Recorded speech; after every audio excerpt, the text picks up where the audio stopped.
Okay, so next I'll talk about the autoscale end-to-end at cloud, from storage to computing. So let we look back with Pravega again. What is Pravega? It is a streaming storage. It is built on top of Stream abstraction, but it also provides the aforementioned like batch and ByStream APIs. And it supports durability and high performance and scalability. And the most important part of Pravega is it supports automatic tiering, which our competitors like Kafka and Posa do not have. And it also supports transactions. And let me introduce the Flink. So Flink is a streaming processing engine, and it is also like similar to Pravega. It's built on the stream abstraction that focus on real-time applications. It also provides not only stream primitives, but also have abilities for stateful processing, unified batch API, and also SQL and table API. And as a processing engine, it can support many use cases such as real-time ETL, complex event processing, and real-time AI. And for performance, it is the same with Pravega with low latency and high throughput. And it also supports scalability, while we can in production have millions of nodes of deployment. And it also supports fault tolerance. So we can see that Pravega is a storage and Flink is a processing engine, and they are both built on top of stream abstraction, which can give us this view.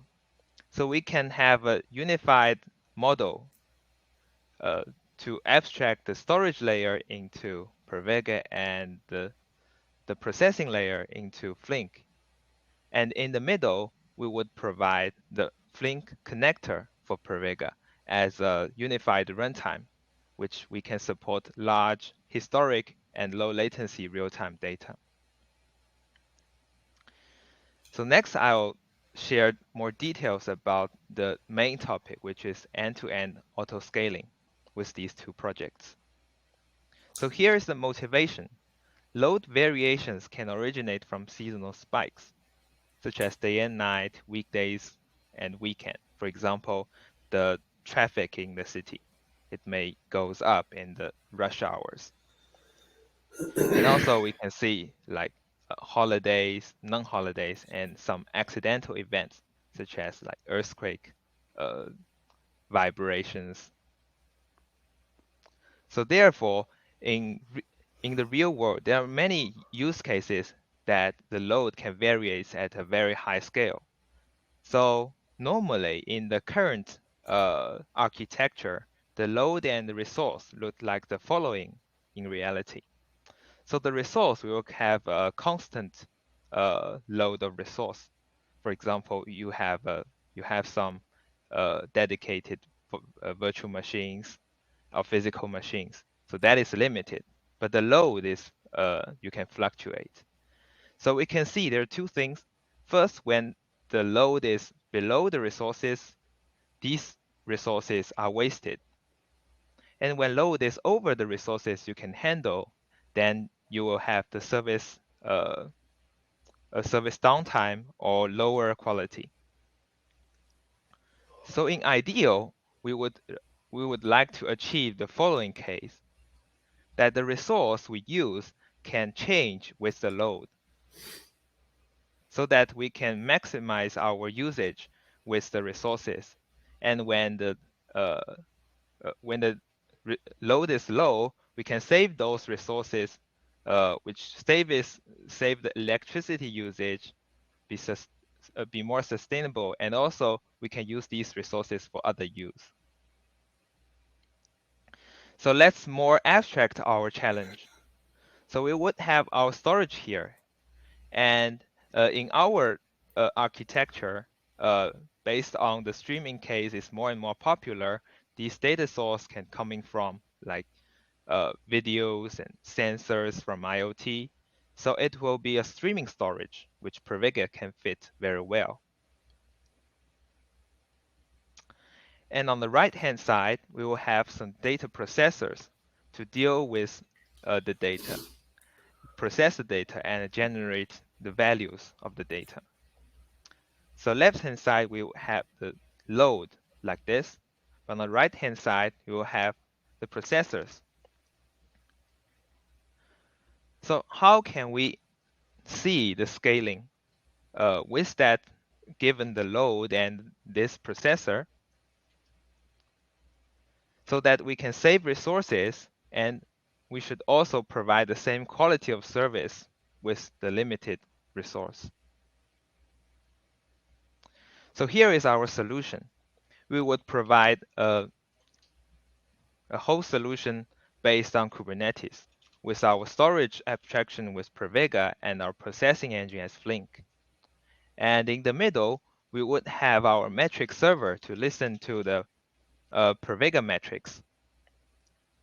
And then we will have some autoscaler to listen to the metrics from the server, such as the segment counts, and reflect back to Flink to tell Flink when it's time to scale.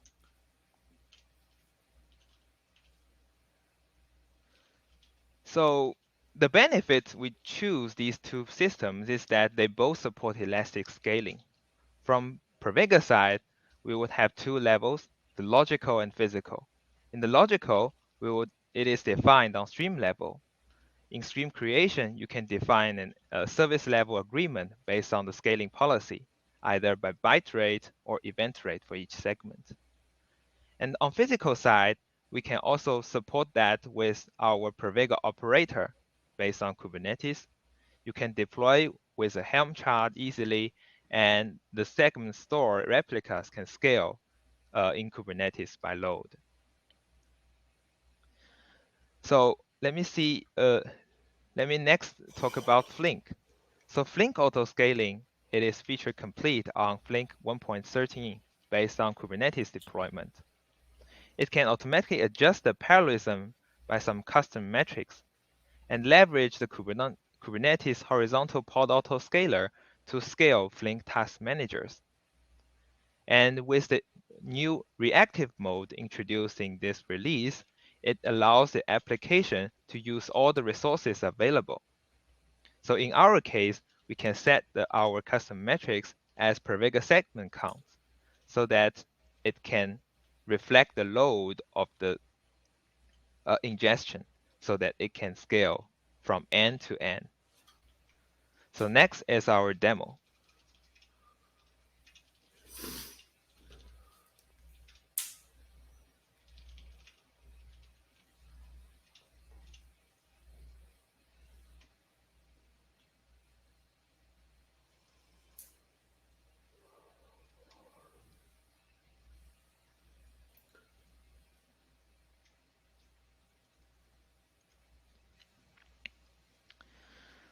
So we can see this is the Dell EMC Streaming Data Platform UI, and it is showing the monitoring scope of Pravega with test stream. So it is a predefined stream with a scaling policy with 8 events per second. And we are simulating a writer with a sine wave of load so that we can have a high peak load of 100 kilobytes per second and with lower to 0 bytes per second. And we can see with our auto scaling feature enabled, the segment heat map can show like this. For example, if we have some segments reach 1600 events per second constantly, it can trigger the split of segments. So it can split into 2 segments. When the loads are low, for example, here it is below 400, then it will trigger the merge so that 2 becomes 1. That is the logical autoscale aforementioned. So next, we'll have a look at the Grafana dashboard. So here is the Grafana dashboard for Pravega metrics. So we can see for this stream, we can see the write throughput. Write throughput is like this, a sine wave. And meanwhile, we can see the segment count is higher up to 8 at this time. And then when load goes down at like 14 o'clock, it is going down to 1 here and goes up with that load. So with that auto scale, we can see from this part, the max segment write bytes per second is becoming more smooth. So next we'll go with the Kubernetes. So we're using kube control to see what is our deployment. So we can see what is our deployment. So here we can see we are starting two Flink jobs. The first one is a comparison job with no auto scale turned on. And the second, we are turning on the auto scale, which is this project.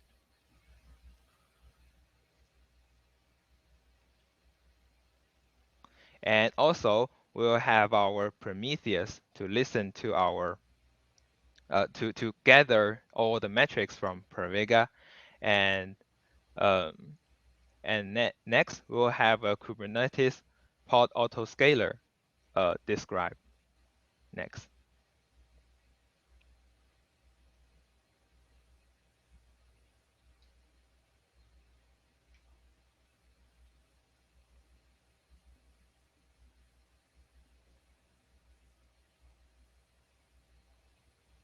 Yeah, so let's see if we describe the HPA, we will see a task manager autoscaler is configured.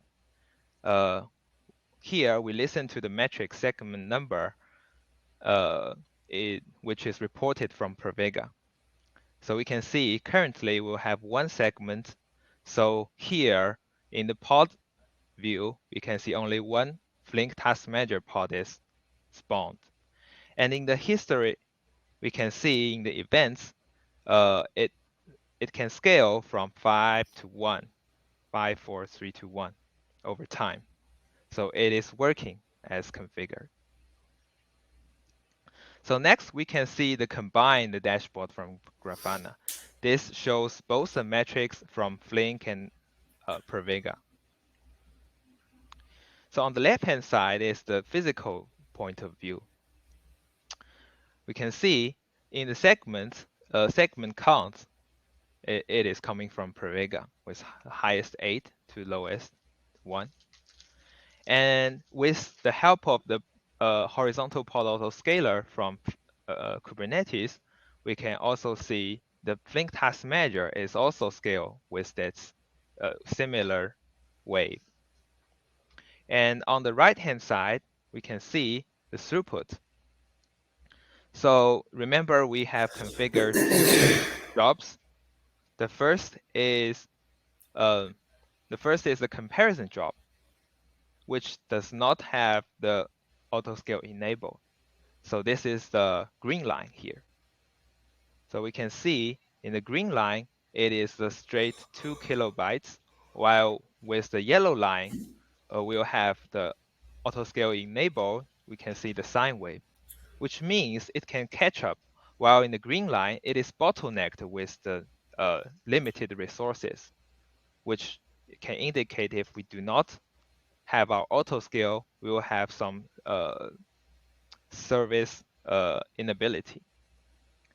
And we can also see the Pravega unread bytes, which is the backlog data we read.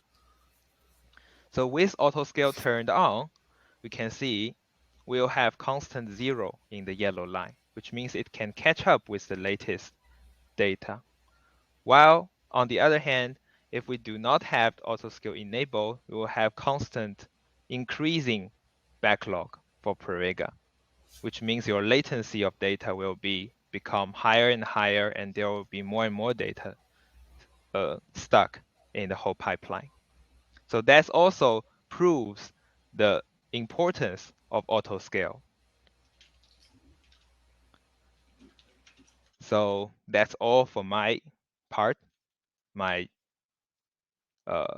sharing for the end-to-end autoscale.